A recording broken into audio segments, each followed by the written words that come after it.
ini harga turun karena yang lagi rame ini soal Epstein ini katanya. Nggak ada hubungannya lah. Itu kan cuma menyambung-nyambungkan. Sampai detik ini rasanya bisa ngimbangi Bitcoin cuma Ethereum. Selain itu nggak bisa. Masih terlalu jauh. Jadi kalau industri tetap mau nakal tetap ada jalannya. Jadi apakah ditanya industri di Indonesia aman atau tidak? Saya kira itu tergantung masing-masing perusahaan. Memang saya mulai dari bawah, dan kalau saya menunggu sukses dulu baru main kripto, mungkin Indodax nggak akan ada. 10 tahun lagi harapannya teknologi kuantum belum benar-benar masif dan mengubah tatanan kriptografi. Daging Talks to Learn. Hari ini saya kedatangan bisa dibilang orang OG kripto nomor 1 di Indonesia, Mas Oscar Darmawan. Apa kabar, Mas? Thank you, Bro Atta. Saya diundang ke sini. Akhirnya kita ketemu di sini nih. Biasanya kita ketemu di tempat main. Iya. Biasanya diketemunya di acara gitu ya, Siap. ngobrolnya di acara. Ini ketemu langsung di podcast. Apalagi Mas Oscar ini kan sekarang sudah punya exchange kripto nomor 1 di Indonesia ya. Thank you banget. Ya. Indodax. Ini Indodax. katanya Indodax mau masuk juga di sini nanti ya. Doakan aja. Semoga proposalnya cocok. Bayangin aja guys ya. Dulunya katanya Mas Oscar ini sempat bahkan ngelamar di tempat cuci mobil. Siap. Sekarang mengelola dana puluhan T. Waduh, berarti valuasinya berapa tuh guys? Itu nanti hitung sendiri Mas. Gimana ini bisa terjadi Mas Oscar? Kenapa awal mulanya Mas Oscar ini tuh dulunya siapa sih gitu? Siap. Jadi kalau ditanya background saya, memang saya itu orang yang sangat tertarik dengan IT. Oke. Karena saya sekolahnya kan pertama kali sekolah IT ya. Mm-mm. Sebelum saya sekarang juga masuk ke hukum. Ya. Jadi waktu saya sekolah IT, saya itu di tahun 2007 waktu lulus, usaha saya pertama juga di software house. Jadi itu bikin program gitu loh. Zaman itu masanya di mana kita bikin website, bikin aplikasi. Nah, di tahun 2012 itulah kemudian kita kenal apa itu namanya Bitcoin. Oke. Jadi dulu tuh awalnya Bitcoin itu pengen digunain buat apa tuh? Waktu itu kan kalau nggak salah orang tuh gunain Bitcoin buat entah membeli sesuatu secara online Ya. ataupun entah beli buat main game Ya, gitu. betul. Jadi tahun 2012 kalau orang bicara Bitcoin itu biasanya buat dua hal. Antara dia beli barang digital atau dia beli barang fisik yang letaknya jauh banget. Jadi mirip kayak PayPal zaman itu. PayPal Kayak ya. PayPal. Iya. Cuma bedanya ini mata uangnya tergantung dari kesepakatan. Tahun Oke. 2012 mah Bitcoin hampir nggak ada nilainya. Nggak ada nilainya. Jadi nggak sampai $100 tuh satu Bitcoin. Satu Bitcoin nggak sampai 100 Nggak dolar. sampai Rp1 juta per Bitcoin. Bahkan pertama kali Bitcoin itu baru Rp70.000. Oh, Murah banget waktu itu. Rp70.000 guys. Betul. Awal Bitcoin. Sekarang hari ini 1,1 M ya satu Bitcoin. Siap. Cuma kenaikannya nggak langsung naik ya. Dia naik Iya. turunnya brutal loh Bitcoin Brutal tuh. ya. Makanya kalau sekarang dibilang harga Bitcoin turun dari 1,8 ke 1,1, saya sih biasa aja ya. Karena saya pernah ngalami Bitcoin dari harga 15 juta sampai turun ke harga 2 juta. Oh, dari 15 juta rupiah ke 2 juta. Betul, itu kan turunnya berapa persen bro? Wah. Bahkan pernah dari hampir 1 juta turun balik lagi ke 100.000. Itu juga pernah. Ke 100.000 rupiah. Betul, itu waktu masa-masa 2012. Jadi emang dari dulu Bitcoin ini selalu naik turunnya Betul. gonjang-ganjing gitu Kalau ya. sekarang malah sudah jinak Bitcoin tuh. Kalau menurut saya sekarang itu Bitcoin harganya sudah mulai stabil. Sama kayak emas lah. Emas semakin banyak pemainnya, semakin besar market share-nya, harganya kan lebih stabil loh. Lonjakannya paling terjadi beberapa saat. Kayak emas, lonjakannya kayak sekarang mulai tinggi ya kan. Tapi kan sebagian besar waktunya emas kenaikannya cuma berapa persen. Nah, Bitcoin sama. Sekarang mulai banyak yang main Bitcoin, harga kenaikannya sudah mulai stabil. Oke. Mungkin cuman kalau emas dia turunnya nggak drastis. Enggak juga. Kalau lagi turun beneran juga drastis bro. Drastis juga? Juga drastis lah. Semua komoditas. Semua komoditas kalau sudah marketnya sudah panik pasti turunnya drastis. Tetap drastis. Perak juga gitu kan. Naiknya kalau lagi banyak kayak sekarang naiknya banyak. Tapi kalau lagi turun drastis 1985 perak harganya jatuh habis-habisan. Banyak orang bangkrut karena perak. Oke. Semua komoditas itu. Oke, setelah Mas tahu ada Bitcoin, Hmm. kapan terpikir kayak wah, gue bikin Indodax gitu. Nah, itu ceritanya pertama kali yang memulai malah partner saya. Jadi Indodax itu kan dimulai partneran. Saya sama William Sutanto kan. Oke. Nah, William Sutanto yang pertama kali ngelacuni saya tuh. Jadi di tim kita, di software house kita, itu William Sutanto yang bagian ngeprogram. Saya itu yang bagian jualan. Oke. Jadi yang pertama kali berinteraksi dengan komputer ya William, yang sekarang menjadi CEO-nya Indodax. Oke. Nah, kemudian tahun 2012 dia ngeracuni saya, kemudian 2013 saya ikutan, benar-benar ikutan di bisnisnya. Kita sepakat buat sama-sama ngembangin software secara lebih serius. Karena 2012 bentuknya bitcoin.co.id atau sebelumnya Indodax bentuknya tuh kayak blog, bro. Masih ingat ya, zamannya dulu semua orang bikin blog. Oh, blog termasuk aku. Iya, dulu kan semua orang bikin blog kan? Semua orang bikin blog, terus semua orang jualan lewat blog. Betul. Nah, dulu aplikasi Indodax itu tuh bentuknya blog. Isinya cuma berita doang. Berita tentang Bitcoin. Oke. Di 2013 kemudian kita mulai jualan Bitcoin seperti money changer. Jadi seperti money changer tuh, kita jualan harga Bitcoin hari ini berapa. Jadi kalau orang lihat Facebook saya zaman 2013 dulu ya, saya ada ngepost tuh setiap hari. Harga Bitcoin hari ini beli berapa, jual berapa, stoknya berapa ribu Bitcoin gitu. Ya, kita dulu stoknya berapa ribu lah. Oh, dulu udah punya stok ribuan. Iya dong, kalau dulu transaksi Bitcoin 0,1 sih malu, bro. Karena dulu nilai Bitcoin kecil banget benar. Jadi kalau kita jualan selalu berapa ratus Bitcoin gitu. Dulu nyetok sempat paling tinggi di angka berapa? Wah, nanti saya dipanggil pajak lagi. Tapi udah kedengeran ribuan lah ya. Ya ribuan lah kita. Kalau dulu transaksi pasti ribuan, bro. Oh, dulu ribuan berarti. Ribuan, satu Bitcoin dulu cuma berapa juta rupiah. Iya. Berarti kalau satunya 1 eman, berarti kalau ribuan berapa T ya guys ya? Berapa T itu sekarang guys? Setelah Mas Oscar sama Mas William kan akhirnya ketemu nih. Oke, kita bikin Indodax yuk. Ya. Kapan ngerasa kayak, tiba-tiba Bitcoin ini harganya naik menjulang ke atas gitu? Kita mengalami pertama kali itu justru tahun 2017 tuh. Oke. 2017 harga Bitcoin pertama kali menembus 200 juta rupiah. Ya, sekarang kedengaran kecil ya. Dulu besar banget karena Bitcoin dulu transaksi cuma 20 juta rupiah, 30 juta rupiah per satu Bitcoin. Tiba-tiba 2017 naik sampai 250 juta rupiah. Tapi jangan senang dulu, 3 bulan kemudian turun tuh, jadi 70 juta lagi. Wah, drop lagi. Makanya kalau saya disuruh ngasih saran, saya selalu bicara kalau Anda di waktu Anda dengar berita banyak tentang Bitcoin, itu bukan waktu yang tepat buat beli. Waktu yang tepat buat beli ya tunggu nanti nggak terlalu banyak berita, nah itu biasanya harga yang bagus buat beli.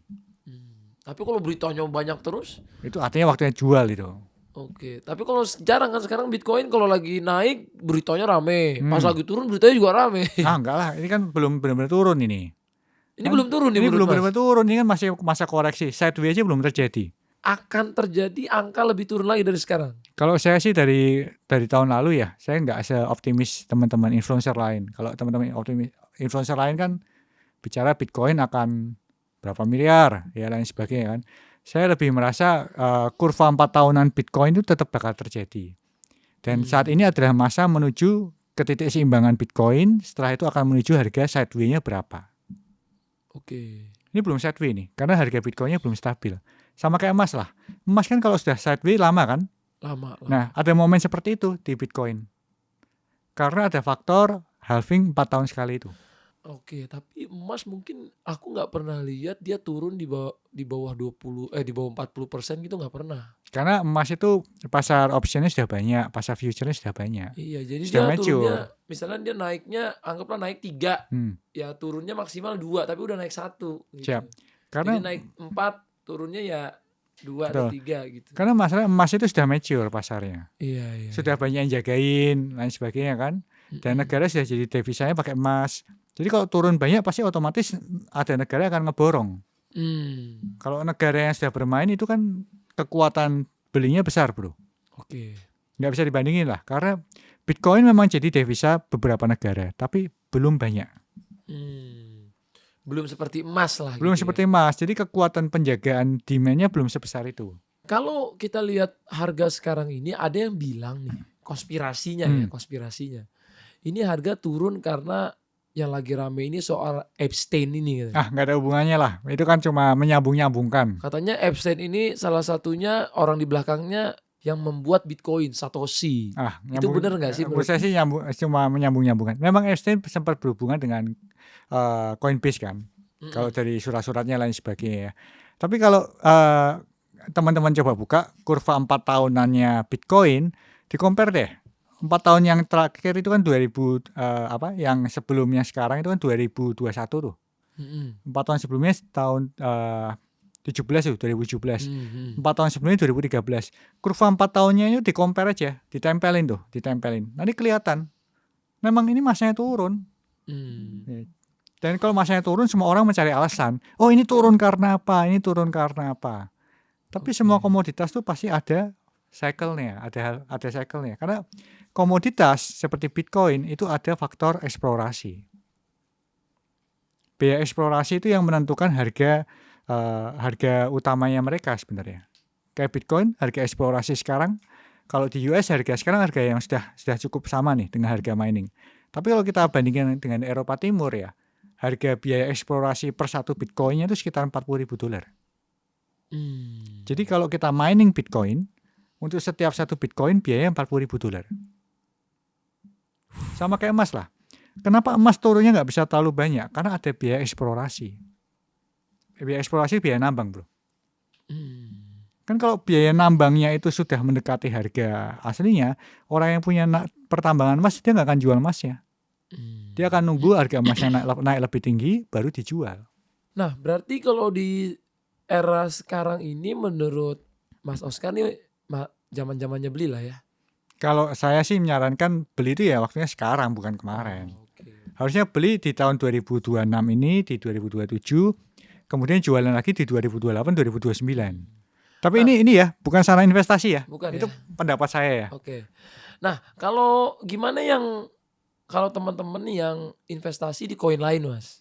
Saya dari Kayak dulu Ethereum, nggak terlalu suka koin lain sih. Ethereum masih oke lah, karena Ethereum ada fungsinya. Solana kalau bisa gantiin Ethereum mungkin bisa bagus. Soalnya ada tim saya tuh kemarin dia beli all in di Solana. Sekarang udah turun 45%. Panik dia kan. Malah dana tabungannya lagi.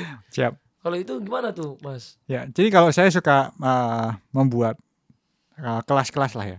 Kelas yang pertama itu adalah Bitcoin. Itu kelas utama daripada kripto. Yang second kelasnya kalau kita bicara itu Ethereum. Karena Ethereum punya fungsi dan kelebihan apa yang dipunyai Bitcoin. Itu sudah berimbang tuh. Tapi secara market share Ethereum jauh lebih kecil. Nah, baru kemudian kita bicara Ethereum Killer, kelas berikutnya. Ethereum Killer yang koin-koin yang berusaha menggantikan Ethereum. Bukan menggantikan Bitcoin ya. Ya, jadi seperti Solana tuh yang berusaha menggantikan Ethereum secara fungsi. Nah, baru yang berikutnya baru saya biasanya punya koin-koin nggak jelas. Nggak jelas. Jadi kalau seperti Bitcoin, Ethereum, saya punya cukup banyak. Solana saya ada oke lah untuk jaga-jaga supaya kalau dia menggantikan Ethereum.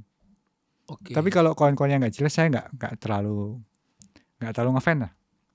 Jadi koin-koin yang di hold sama Mas Oscar apa aja? Bitcoin, Ethereum. Dan beberapa Ethereum Killer. Apa aja itu? Solana. Ethereum Killer itu contohnya Solana.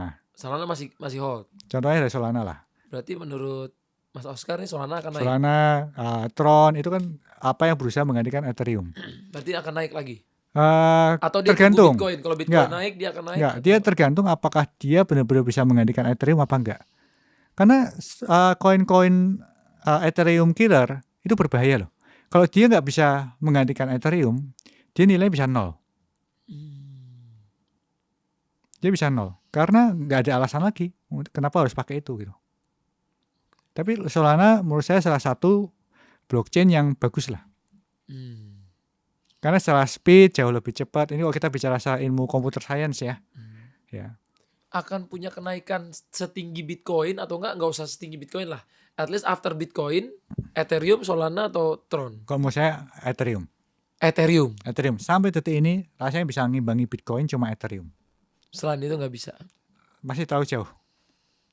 Karena industri di sekitarnya masih belum terlalu support koin-koin lain.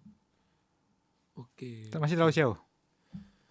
Kayak Tron dia copycat-nya Ethereum kan. Bener-bener ngopi persis kayak Ethereum. Cuma dia brandingnya jago, hebat. Tron. Saya punya token Tron cukup banyak tuh, gara-gara nggak sengaja. Ya, nggak sengaja, bukan saya suka Tron ya, nggak sengaja aja karena saya lagi main ke kantornya Justin. Saya lagi main ke kantornya Tron. Ya, saya lagi ketemu dia, si Justin, kemudian ngobrol-ngobrol. Kan saya nggak enak kalau saya ketemu dia nggak beli koinnya kan. Oke. Terus saya beli murah banget. Tiba-tiba sekarang harganya jadi miliaran juga itu. Naik juga ya? Karena belinya udah lama banget bro. Pertama kali dia bikin koin. Oke, dulu beli berapa tuh? Masih ingat nggak? Wah lupa. Di harga peluncurannya berapa lupa. Cuma sekarang kaget aja tiba-tiba saya lagi iseng itu. Lagi ngeliat ada apaan ya di wallet saya. Tiba-tiba ada Tron gitu. Tron harganya sekarang berapa ya? Tron berapa ya sekarang harganya ya? Kemarin sih sempat naik cukup tinggi tuh. Gak tahu sekarang berapa. Kita cek ya. Sekitar Rp4.000 dia. Sekarang? Ya. Per koin? Per koin $0.28. Lumayan. 4.000. Berarti dulu belinya 1.000. Oh jauh bro. Dulu gak cuma berapa ratus rupiah kali. Oh. Jauh.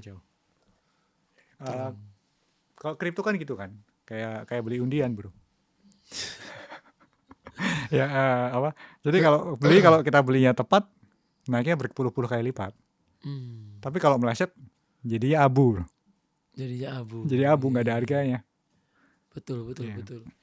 Untuk Mas Oscar ada di titik ini, apa prinsip hidup yang selalu Mas Oscar pegang gitu? Menurut saya kita itu jangan FOMO. Jangan FOMO. Jadi kalau misalnya suatu kali ya, lagi rame nih, semua orang bicara emas ya sekarang lah. Menurut saya itu momen yang nggak terlalu pas buat kita beli emas. Itu harusnya momen kita mulai ngeluarin barang kita tuh. Ya, di titik dimana tiba-tiba semua orang bicara emas, itu waktunya jual. Kalau waktunya nih semua orang nggak bicara emas, itu waktunya beli. Emas 3 tahun lalu berapa bro harganya? Iya kan? Ya. 1 juta. Makanya sampai ada orang yang beli 40 juta, sekarang tiba-tiba jadi berapa? Kayaknya lagi rame banget tuh yang di berita. Sekarang 3. Ya, sekarang 3 berapa? Ya. Kalau batangan 34, 35. Iya makanya. Paling murah sekarang 33. Dulu cuma 600.000, ya kan? Iya, dulu 600.000. 600.000. Saya juga punya emas juga kan. Saya juga suka emas. Oh, suka emas juga? Saya juga suka emas. Sebagai holder Bitcoin aja suka emas juga ya? Saya dulu kalau lihat status saya selalu nulisnya I trust in gold, silver, and Bitcoin. Oh. Ya. Karena saya pecinta komoditas. Oke. Jadi di banyak instrumen investasi ya? Saya lumayan bisa dikatakan saya tipe yang menaruh investment di beberapa basket lah, bukan di satu basket. Jadi nggak di Bitcoin semua juga? Enggak. Saya lucu loh ceritanya. Jadi saya ini kan punya kebiasaan menyeimbangkan portofolio. Menyeimbangkan portofolio kan. Jadi saya di suatu titik tahun 2017 ya, saya berusaha nyimbangin portofolio saya karena kriptonya ketinggian gitu loh. Saya seimbangin ke investasi yang lain kan. Tapi ternyata dengan kenaikan Bitcoin yang tinggi banget, akhirnya persentasenya tetap Bitcoin yang lebih tinggi gitu loh bro. Walaupun udah diseimbangkan. Tapi saya merasa saya nggak menyesal melakukan itu. Karena kalau kita nggak melakukan itu, kita nggak akan tenang kadang-kadang. Kalau kita investasi di mana, kita harus juga kadang-kadang melakukan aktualisasi profit. Kalau nggak akan gila tuh biasanya. Ya kan? Kita lihat nilai naik turun gitu, kalau mentalnya nggak kuat, akhirnya waktu naik selalu euforia, ikutan beli, terus nanti waktu turun stres karena nggak keburu jual. Akhirnya orang selalu beli di harga tinggi, jual di harga murah bro. Bukan cuma Bitcoin ya, semua nih. Entah itu saham, entah itu emas, entah itu kripto. Kan orang kalau yang nggak terbiasa dengan pasar keuangan, mereka gitu semua. Belinya waktu tinggi, jualnya waktu murah. FOMO ya. FOMO. Jadi prinsip hidupnya jangan FOMO. Iya. Kadang-kadang kita melawan arus itu nggak salah. Nggak harus selalu tetangga apa kita apa gitu kan. Iya, iya. Ya, sama kan bro Atta. Kalau kita semua dulu cuma FOMO kerja biasa lain sebagainya, mungkin nggak akan Bro Atta nggak akan sukses sekarang kan. Amin. Ya. Iya, iya, iya. Jadi apapun yang FOMO belum tentu baik juga gitu. Belum tentu baik juga, malah biasanya Oke. banyak mudaratnya kan. Banyak mudaratnya. Oke. Mungkin hal apa yang baru Bapak sadari setelah sukses? Oh dulu ternyata karena saya ngelakuin ini, saya bisa sukses di hari ini gitu. Ya, saya kira yang paling penting adalah investasi leher ke atas. Itu penting banget. Investasi leher ke atas. Artinya kita jangan pernah berhenti belajar. Nice. Nah, investasi di kepala lah, Nice. di isi otak. Ya, kenapa? Karena kita itu perlu bersiap untuk menyambut momen yang akan datang.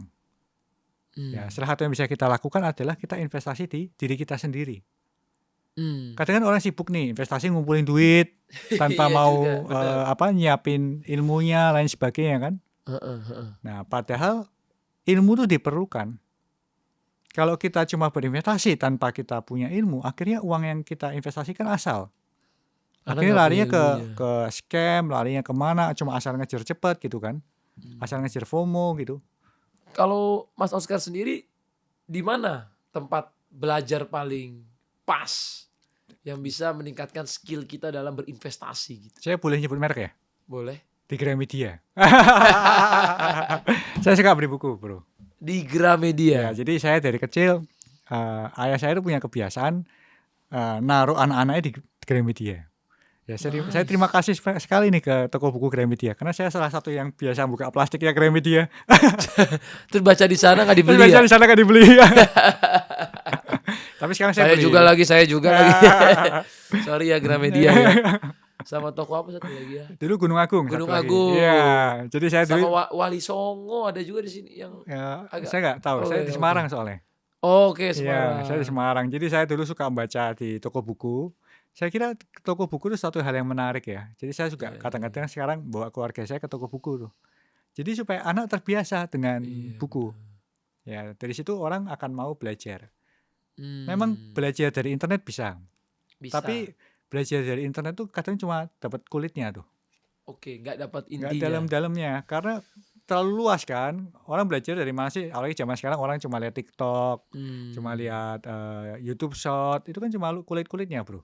Kalau belajarnya kayak kita beli-beli kelas juga itu boleh nggak menurut Mas Oscar? Menurut saya belajar beli kelas itu bukan sesuatu yang negatif sih. Biarpun lagi ada orang yang sensitif ya ngomong beli kelas ya. Tapi menurut saya beli kelas itu kalau memang kita ngejar ilmunya itu sesuatu yang positif.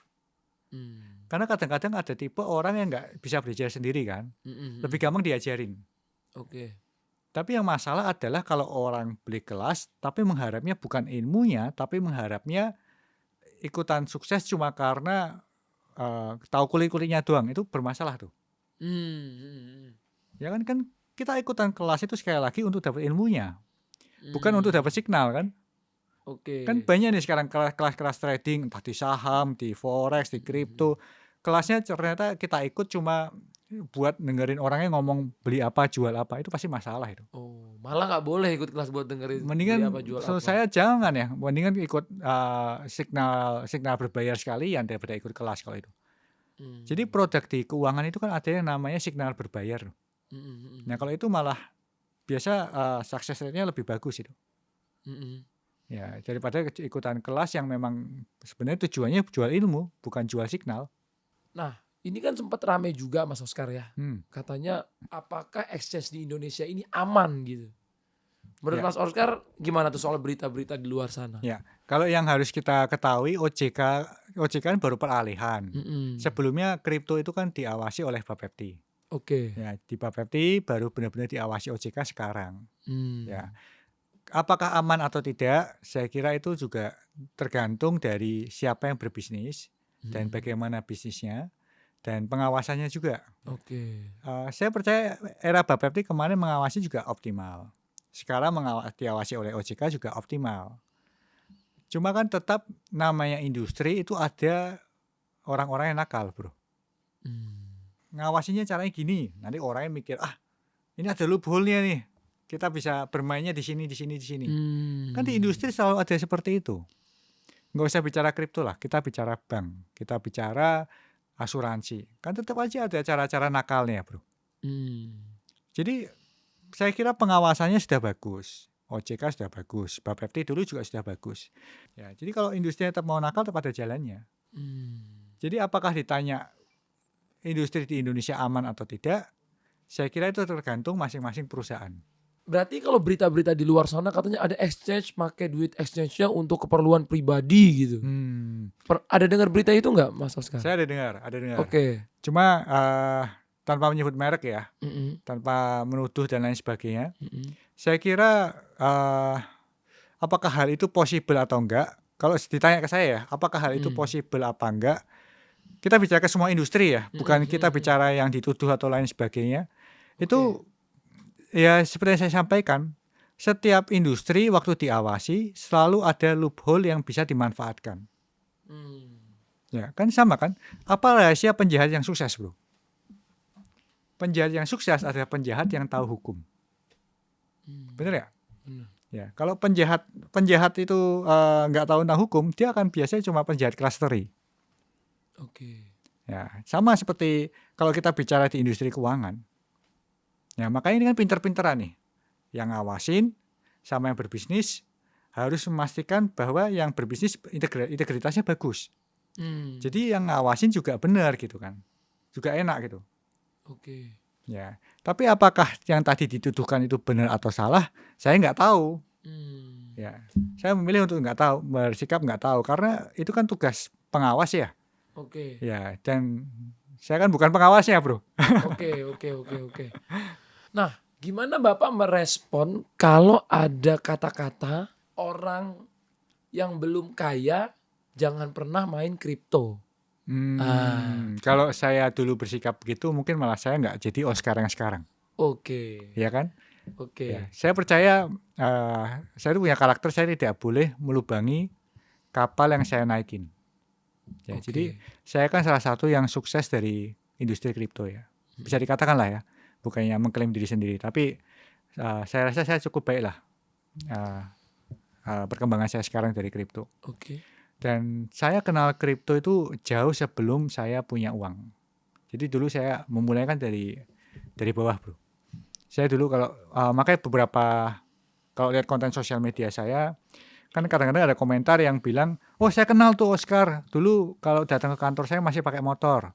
Bener loh, bro. Jadi tahun 2007 sampai 2013 sampai 2014 malah. Saya itu di Jakarta masih pakai motor loh kemana-mana. Motor bebek itu, bro.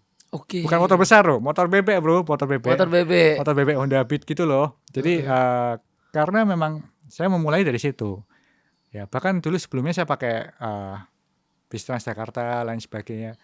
Ya, memang saya mulai dari bawah dan kalau saya menunggu sukses dulu baru main kripto, mungkin Indodax nggak akan ada. Ya, tapi yang perlu dipersiapkan adalah orang harus belajar financial literacy penting, makanya orang harus belajar dulu ilmu keuangan, ilmu trading, baru kemudian nyemplung kan. Bener ya? Sama kayak orang main saham lah. Apakah yang boleh main saham itu harus orang-orang yang sudah kaya raya? Enggak juga kan, bro? Enggak Banyak juga orang yang kaya dari saham kan? Banyak orang kaya dari emas. Tapi enggak semua orang yang asal-asalan dia nyemplungin uang langsung jadi kaya raya kan? Kan harus tahu kapan saat mau beli, kapan saat mau menjual. Ya, ilmunya dari mana kan harus tahu. Makanya saya rasa yang paling penting ya belajar. Tapi bener gak sih Mas kalau katanya 90% orang di kripto itu rugi? Itu biasa orang yang main pasar future. Tapi bener gak katanya kemungkinan orang yang untung di kripto itu hanya 10% gitu dari 100%? Possible aja. Apalagi kripto ini pasarnya lagi berubah. Jadi ada perubahan nih. Di tahun 2012 semua orang itu kalau main kripto sampai tahun 2020 ya, semua orang main kriptonya spot. Spot tuh artinya kayak emas lah, kita beli emas batangannya itu spot, bro. Nah, baru kemudian tahun 2020 ke depan sampai sekarang ya, orang mulai mengenal pasar future kripto. Derivatifnya. Kalau pasar derivatif kita bisa untung waktu naik, kita bisa untung waktu turun. Tapi kalau kita salah milih posisi, uangnya hilang, bro. Oke. Sama kayak emas. Emas kan ada kan derivatifnya. Ada. Nah, orang yang kaya dari emas rata-rata yang main spot apa derivatif?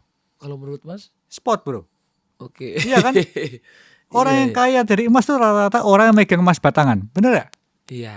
Orang yang main kayak di pasar forex emas lain sebagainya. Oh enggak. Enggak kan? Enggak itu. Iya. Banyak kena margin call kan? Kena wajib. Ya kena. Kalau kita belinya buy saham gitu Masnya Iya, ya banyak. drop banyak merahnya, kemarin aja pas naik tetap merah. Betul, makanya. Kalau belinya batangan atau enggak emas digital untung. Betul. Ya. Pilihannya cuma dua, yang bisa naik terus. Kalau nggak batangan digital. Betul. Kalau sudah main derivatif, sudah main pakai margin, itu kan sudah permainan yang berbeda tuh. Iya, itu beda. Beda. Nah, sekarang tahun 2020 ke sini, apalagi tahun 2024, 2025, 2026 ini ya, semua orang kripto rata-rata 90% masuk nyemplung ke derivatif. Dan semuanya itu rata-rata kena margin call. Semua. Hampir semua kena margin call. Yang sukses paling berapa orang sih? Saya nggak yakin sampai 10%. 5% aja saya nggak yakin. Kalau yang main derivatif ya. Oke. Tapi kalau orang yang mainnya spot, Nah, ini baru. kayak saya mainnya spot, saya nggak main derivatif loh. Aku juga nggak main derivatif. Saya nggak main derivatif. Spot. Kalau orang-orang yang benar-benar serius investasi mah kita nggak main derivatif bro, ya nggak? Iya, karena derivatif tuh Itu kayak beli undian bro. bukan sulit aku memprediksinya. Iya, karena pergerakan harganya per menit tuh bisa meleset, hilang duit semua kan? Iya, kalau spot tuh kan jelas gitu harganya tuh. Mungkin aku beli dulu misalnya punya contoh nih ada gajian dari YouTube, nah beliin tuh langsung. Siap. Dan kalau misalnya kita nggak mau jual, kita nggak rugi, bener ya? Nggak rugi. Nggak, kita nggak dipaksa sama si toko emas. Jual dong emas batangan kamu sekarang, Iya. kan? Tapi kalau derivatif itu akan berhak buat melikuidasi posisi kamu. Iya. Kan bedanya itu. Oke, paham. Karena emas itu even dulu contoh nih kayak aku punya tim ya. Dia cuma beli iseng-iseng setiap gajian nyisihin 200.000 buat beli emas. Sekarang duitnya udah naik berkali-kali lipat dan Iya. dan aku juga waktu itu apa ya? Dulu kan suka bikin lagu rap gitu ya. Ya, keren tuh lagunya. Ya. Mas Oscar kan suka bikin lagu rap. Nah, waktu bikin itu kan butuh kalung-kalungan emas dong. Siap. Belilah ke toko emas. Simpen tuh kalung. Ya. Sama Saya gelang. juga punya tuh. Zaman yang muda kan suka pakai Suka pakai kalung-kalung emas. besar-besar ya. Terus pas aku jual aku masih ada bondnya belinya. Wah naiknya udah 300% kan. Betul. Bahkan kalau kita beli emas waktu 600.000 kan naiknya 5 kali lipat bro. Udah 5 kali Ya lipat. kan ya? Iya. Dulu saya ingat kalau beli emas ya cuma 500.000. Benar. Cuman memang dulu saya ruginya itu nggak beli Bitcoin. Dulu kan Bitcoin berarti lebih murah lagi kok. Ya. Oh, cuma 12 juta, 4 juta. Waduh. Kalau dulu saya beli 10 aja Bitcoin. Atau beli 100 aja, 100 beli 100. Harganya masih berapa? 400.000 kok. Kalau kita bicara di harga emas 600.000 berarti kan Bitcoin harganya masih 200 jutaan tuh. 200 jutaan. 200 juta berarti kan kenaikannya sekitar 9 kali lipat ya. Kalau dari tertingginya ya. Iya benar. Ya tapi kan kita jangan, salah satu pelajaran yang saya ambil adalah kita itu kalau investasi jangan pernah membahas masa lalu. Jangan pernah bahas masa lalu. Namanya masa lalu, namanya mantan tuh jangan dibahas. Asik. Jangan bro, karena kalau Move dibahas, on. iya akhirnya yang terjadi adalah kita nggak akan pernah masuk ke pasar lagi. Oke. Iya kan? Karena selalu bahas masa lalu. Karena kita selalu melihat, oh harga sekarang segini, harga dulu segini. Iya, Aduh, udah ketinggalan. nanti ketinggalan nih. Jangan pernah. Mantan tuh nggak usah dibahas. Mantan jangan dibahas. Jangan ya. dibahas. Lupakan yang lama. Lupakan. Cari yang baru. Cari yang baru. Maksudnya investasi yang baru. Betul. Bukan cari Ya. ini lagi. Jadi harganya kita lihat harga yang sekarang, jangan kita bicara Betul. yang sebelum-sebelumnya gitu loh. Tapi kenapa Mas? Banyak orang pintar juga nih yang main kripto tetap bisa bangkrut. Padahal dia udah pintar. Karena mereka mainnya derivatif. Okay. Yang pertama itu. Yang kedua, karena kebanyakan dari mereka membeli token-token yang biasanya nggak major, bukan token utama. Oke. Ya, karena mereka ngerasa Bitcoin harganya sekarang ini sama kayak bicara mantan bro. Bitcoin sekarang harganya 1 miliar. Dulu kan Bitcoin harganya 300 juta. Kalau beli 1 miliar ketinggian gitu. Kan padahal kita harus ngeliat dong momen halving, prosesnya, cycle-nya kapan. Apakah 1 miliar yang sekarang itu kemahalan atau enggak, kita harus tahu basisnya dulu. Ya kan kayak hal-hal seperti itu loh. Kadang-kadang orang beli token-token yang lain nih, token nggak jelas yang lain, lalu berharap token yang nggak jelas itu akan menggantikan Bitcoin. Padahal kan nggak segampang itu, bro. Oke. Tapi apakah token yang nggak jelas itu nggak bisa untung? Ya nggak juga. Saya Oke. kenal beberapa orang yang dapat durian runtuh. Ya kayak saya cerita Tron tadi kan durian runtuh, bro. Durian runtuh itu. Ya karena ceritanya saya beli benar-benar nggak ada basisnya itu. Beli Naik berapa puluh kali lipat? oh banyak, bro, dari berapa rupiah sampai sekarang berapa ribu kan 20 kali? 30? lebih lah. 100 Lebih. kali lipat? Ya bisa dikatakan segituan lah ya. Cuma kan kita nggak pernah tahu. Tapi cerita itu nggak terjadi ke semua orang, bro. Oh, jadi kalau memang kita cuma dengerin cerita ini aja terus lu mau ikutin tuh nggak bisa Nggak ya? bisa, nanti akhirnya orang beli Tron nyalain saya. Iya, Ya kan? iya, iya. Padahal mungkin Tron kan harganya bakal turun terus nih karena lagi ada kasus misalnya. Iya, iya, iya. Ya kan lagi Jadi ada karena, kasus tuh, karena Tron. beli Tron ini bisa naik 100 kali Iya. lipat. Nggak bisa, kita nggak bisa menjadikan pengalaman mantan kita buat menentukan masa depan sekali lagi. Oh, berarti itu istilahnya yang bisa terjadi kayak gitu ya 1%, 5% orang aja lah ya. Betul. Jadi menurut saya yang paling penting adalah belajar tentang Oke. fundamental ilmu itu penting sekali. Kalau market lagi crash kayak sekarang nih, yang paling dirugikan siapa selain para holder? Yang paling dirugikan kalau holder malah nggak dirugikan, bro. Yang paling dirugikan adalah orang yang bermain long di pasar future. Oke. Jadi kalau pasar future itu kan kita bisa posisinya bisa long atau short. Long itu artinya kita dapat untung waktu harga naik. Short itu kita dapat untung waktu harga turun. Nah, kalau yang orang ngehold itu biasa belum dirugikan karena dia belum menjual barangnya. Nah, kalau kita bicara orang waktu harga turun kayak sekarang ya, orang yang nge-long itu sudah pasti kena margin call semua. Itu artinya uangnya sudah kelikuidasi lah. Sekarang kan juga banyak di masyarakat ini sangat mendengarkan saran-saran dari influencer. Ya. Terutama influencer kripto atau influencer saham. Ya. Menurut Mas Oscar, influencer yang seperti apa yang green flag dan seperti apa yang red flag agar mereka itu bisa memilah-milih nih mana yang mereka harus dengarkan. Karena kan banyak banget sekarang nih influencer saham ataupun kripto. Ya, kalau saya dari dulu saya paling nggak suka budaya flexing, saya nggak terlalu suka. Oke. Saya nggak terlalu suka yang flexing berlebihan itu beda ya. Orang punya sport car dan orang yang flexing terus-terusan itu dua hal yang berbeda loh, bro. Ya, karena kalau terlalu kesannya ingin menunjukkan punya sesuatu, itu efeknya kepada orang yang nggak punya dan pengen punya mobil itu kan negatif banget. Jadi kesannya apa yang dikerjakan itu ada rahasia kenapa punya itu. Kan terus menerus kan. Kan banyak tuh influencer yang stylenya gitu kan. Padahal saya kenal beberapa influencer yang mungkin yang mereka lakukan begitu mereka mau buka kelas, mereka mau ngapain ya, yang mereka lakukan mereka maksa beli sport car duluan. Bahkan dicicil dan sebagainya, belilah. Tujuannya apa? Supaya jualannya laku. Cuma kan banyak audiens di internet nggak paham. Ya kan, bro? Benar-benar. Ya, jadi kalau ditanya yang red flag, yang pertama menurut saya kadang orang yang mengaku-ngaku itu adalah red flag tuh. Orang yang pamer berlebihan itu menurut saya adalah red flag. Ya. Kalau misalnya yang green flag mungkin bisa disebut nama mungkin. Yang green flag biar orang tuh langsung bisa ngikutin. Sayangnya saya nggak di endorse mana-mana sih, jadi saya nggak nyebut green flag yang mana. Ya. Jadi orang langsung bisa tahu gitu, oh gue ikutin siapa nih ya. gitu. Kalau saya sih, kalau menurut saya kadang-kadang informasi yang bagus tuh siapa menurut ya. Mas Oscar? Kan kita juga lagi belajar nih bareng-bareng. Kalau saya disuruh nyebut ya saya pasti nyebut merek sendiri, Indodax Academy gitu. Oh ada? Ada, Indodax Academy ada. Kita memberikan informasi gratis tapi. Oh di situ bisa. Gratis. Ilmunya sama yang bayar-bayar itu? Saya kurang tahu apakah sama apa enggak, tapi kita memberikan dasar-dasar investasi, kita nyeritain koin ini apa, lain sebagainya itu ada. Dijelasin bisa semua. diakses tuh di Indodax Academy. Di website. Di YouTube. Itu lengkap ilmunya dari A sampai Z. Cukup lengkap ya, dari mulai ada yang basic sampai ada yang cukup dalam. Cuma kalau ditanya influencer yang green flag yang lain, saya kira cukup banyak sih. Sebenarnya semua exchange kalau saya lihat mereka itu punya program edukasi, bro. Iya benar, aku lihat juga. Dan program edukasi hampir semua gratis loh. Oke. Ya. Jadi itu mungkin salah satunya lah yang bisa dilihat ya. salah satu yang bisa kita pelajari. Apalagi kalau memang audiensnya bisa baca bahasa Inggris, bisa baca Mandarin.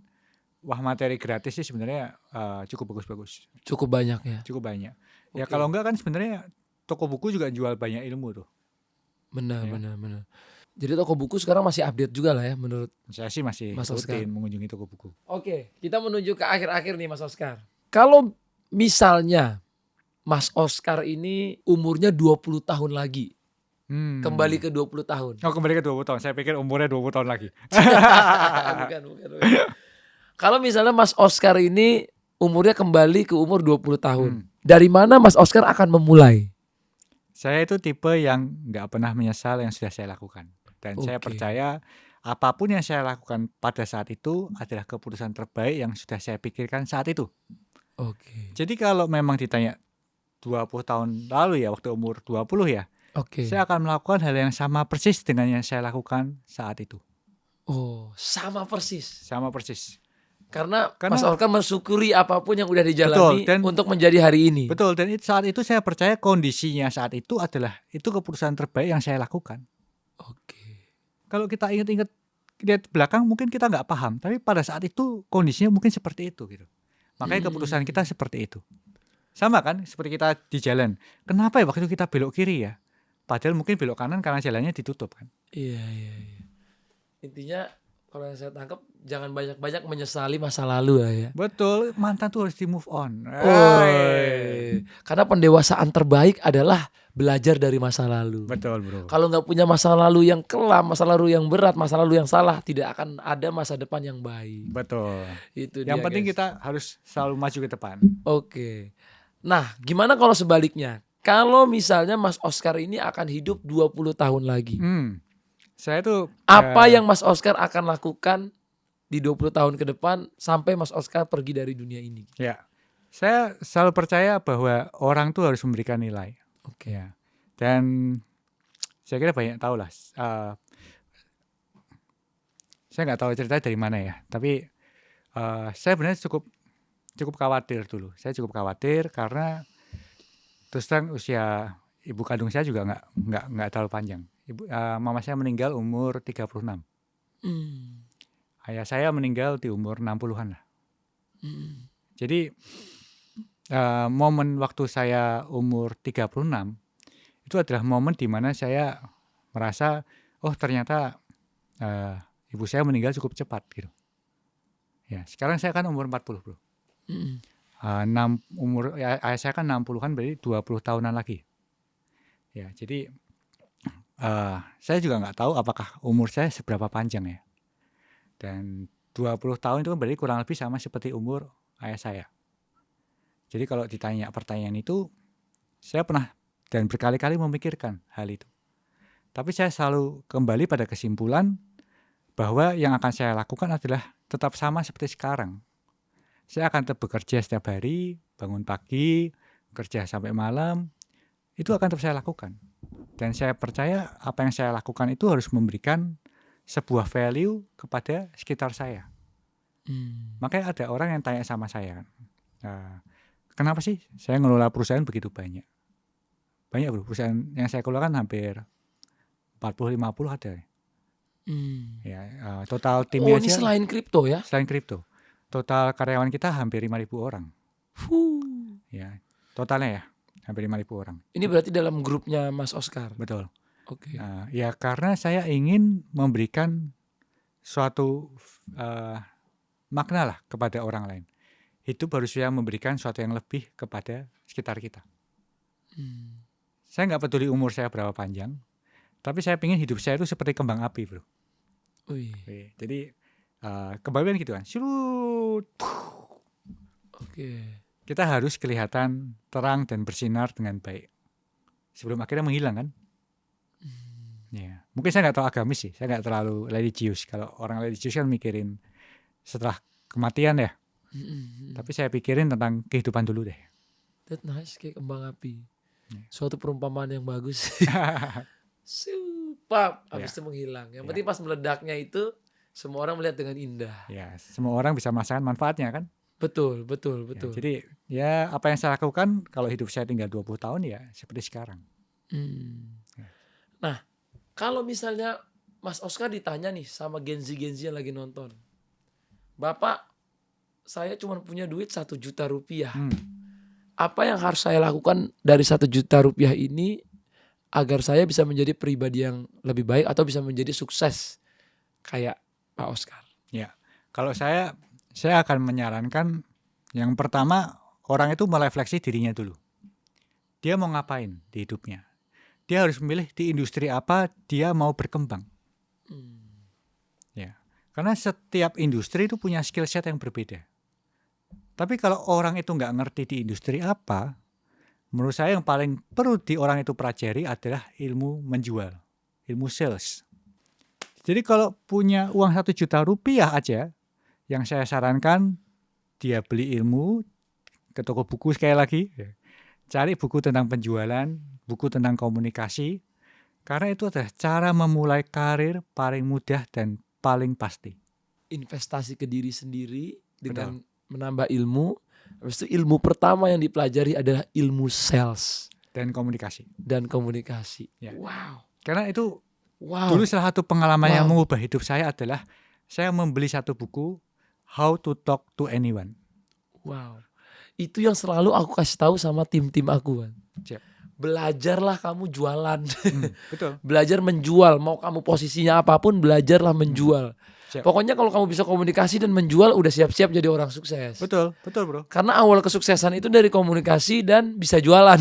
Sepakat ya bro ya? Sepakat. 100, 1000%, 1,000,000%. Dan aku udah ngomong, Mas Oscar, sama ratusan orang kayak podcast gini, 80% jawabannya sama. Siap. Kamu harus bisa menjual dan kamu harus bisa komunikasi. Betul. 2 ini gak bisa, udah. Ya. Karena orang pintar banyak. Susah. Orang pintar banyak. Tapi orang yang bisa menyampaikan apa yang dimaksudkan itu nggak banyak. Dan bisa menjual. Ya, dan bisa menjual.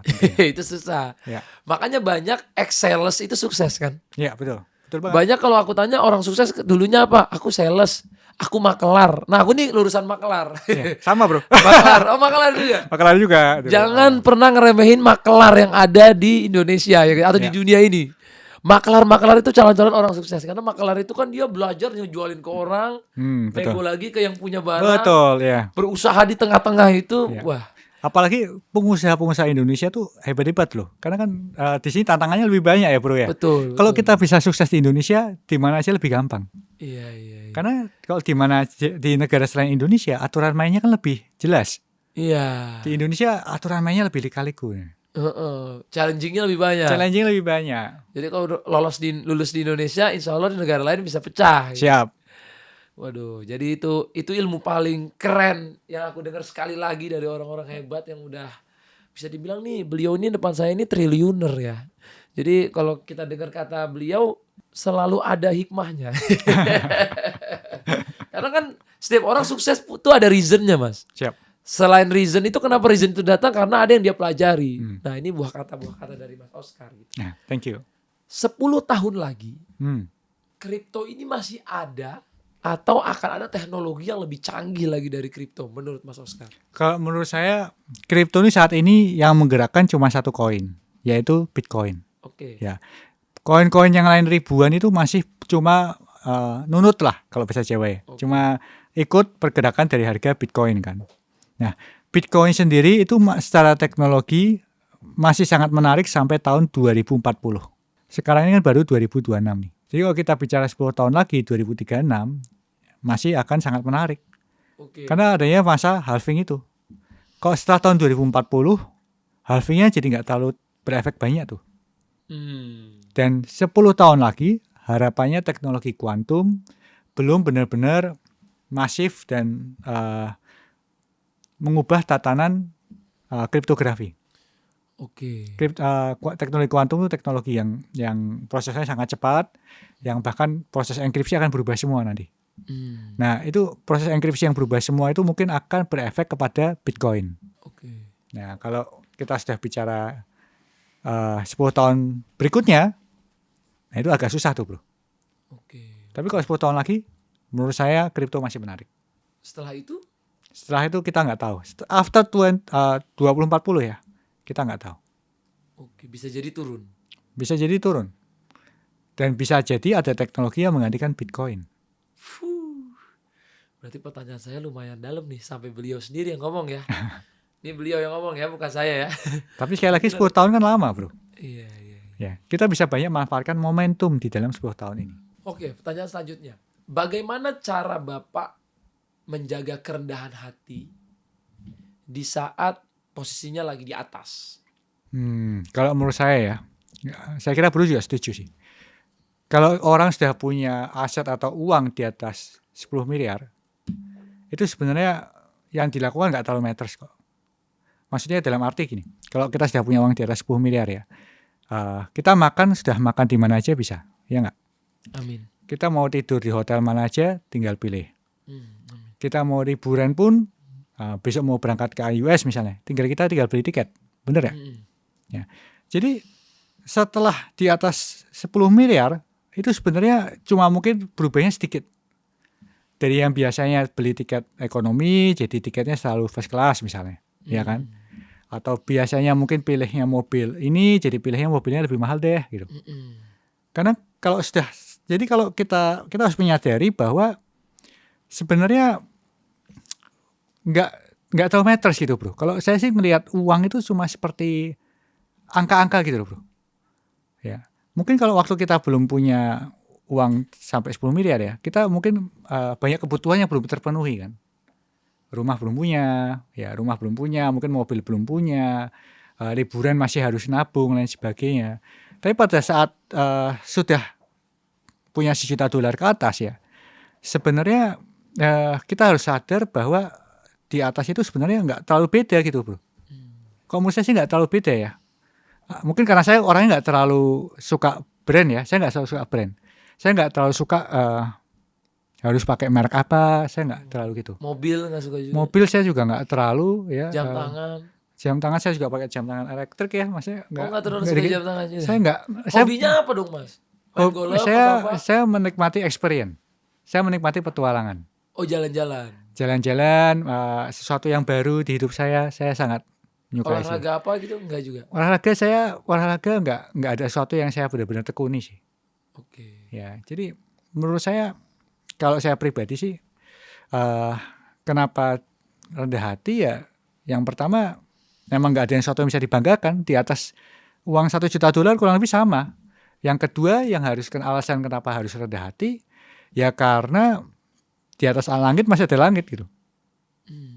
Ya.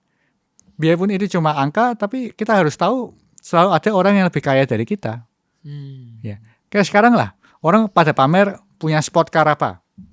Buat orang yang biasa naik, buat orang yang biasa punya private jet, mobil kecil cuma aja. Mobil, bro. Iya. Sama lah, kayak dulu lah. Waktu naik motor, bro pernah ngalamin masa naik motor ya?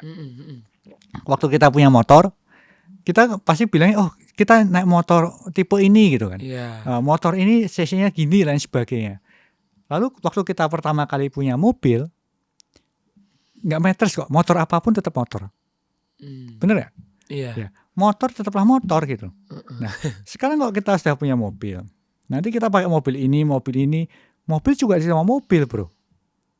Buat orang yang punya private jet, cuma mobil kok, mobil apa sih juga mobil. Iya. Jadi buat orang yang punya private jet, di atasnya ada yang lebih tinggi lagi. Buat saya nggak ada sesuatu yang perlu dibanggakan sih. Uang juga nggak cuma sekedar angka, dan di atas kita masih ada orang yang lebih tinggi lagi. Kenapa kita harus sombong gitu loh? Keren. Nah, apa yang uang tidak bisa beli, tapi sangat penting ada di hidup kita, menurut Mas Oscar? Waktu ya. Waktu. Satu-satunya yang nggak bisa dibeli pakai uang, menurut saya waktu ya. Waktu yang kita punya ya, bukan waktu kerja ya. Kalau waktu kerja kan bisa tuh. Bisa. Waktu kerja bisa, kita tinggal hire orang untuk ngerjain hal yang kita. Ya.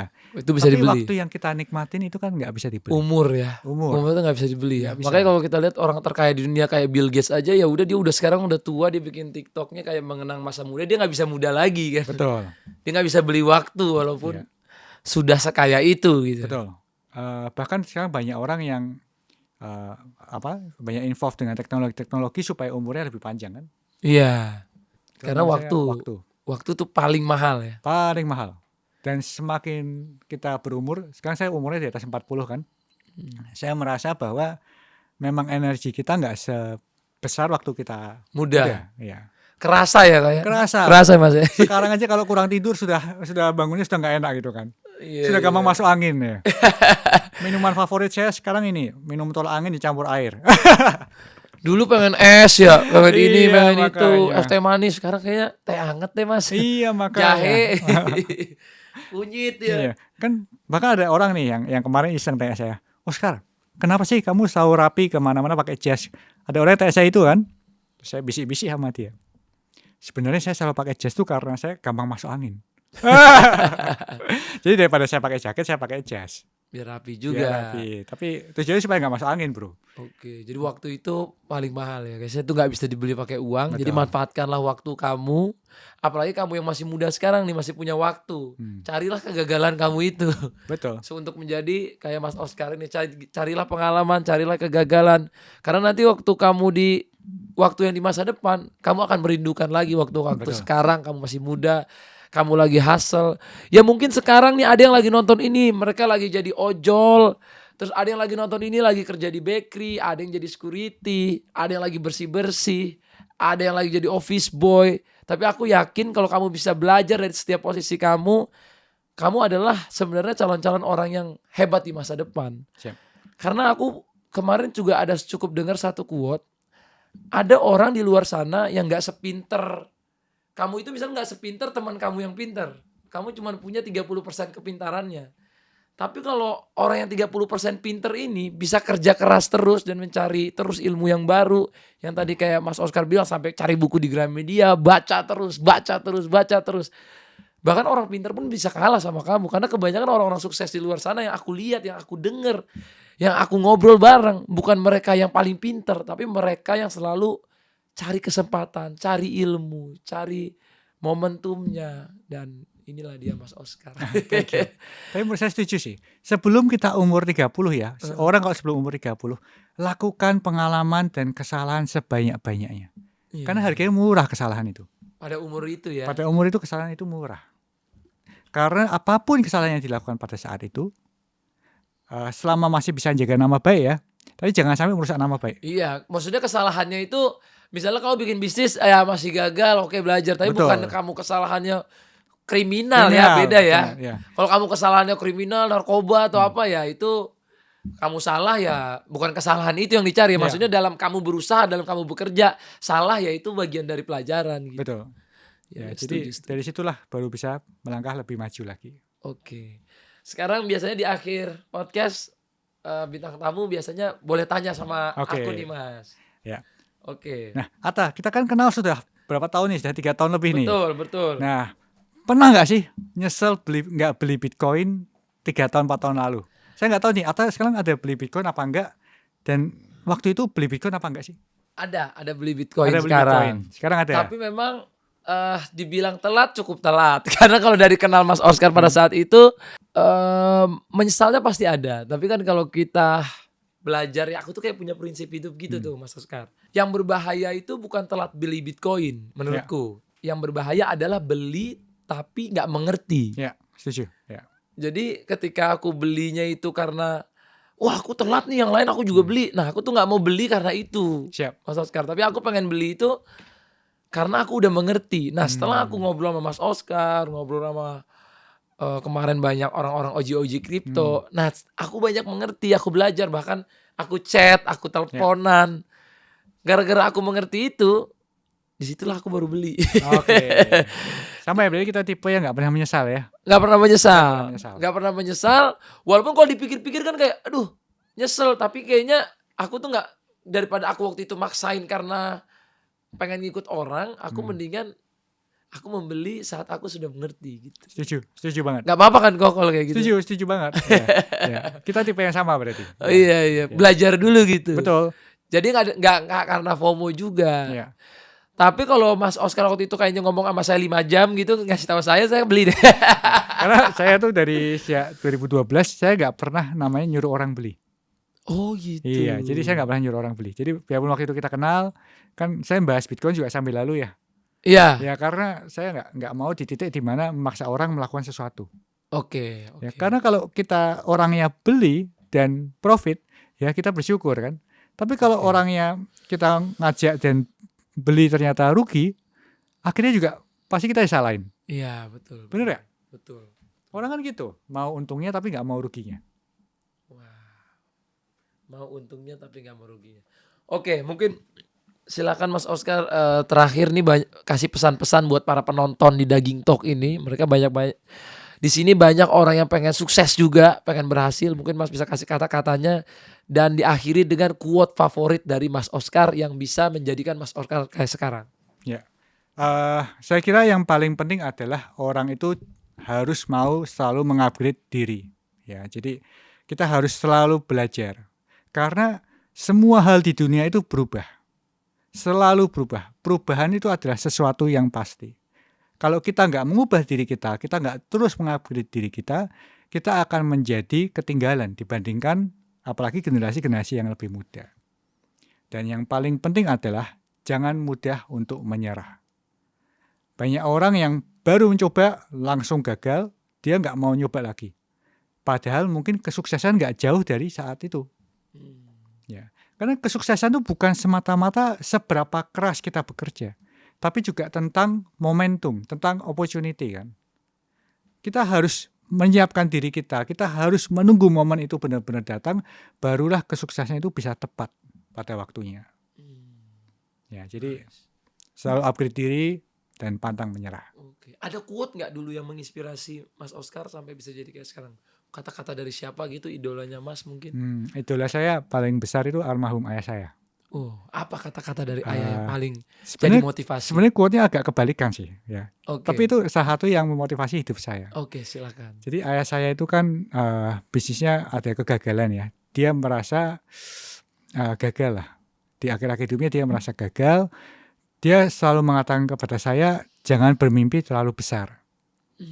Jangan bermimpi terlalu besar, nanti kamu kecewa dan kita ini bukan orang kaya.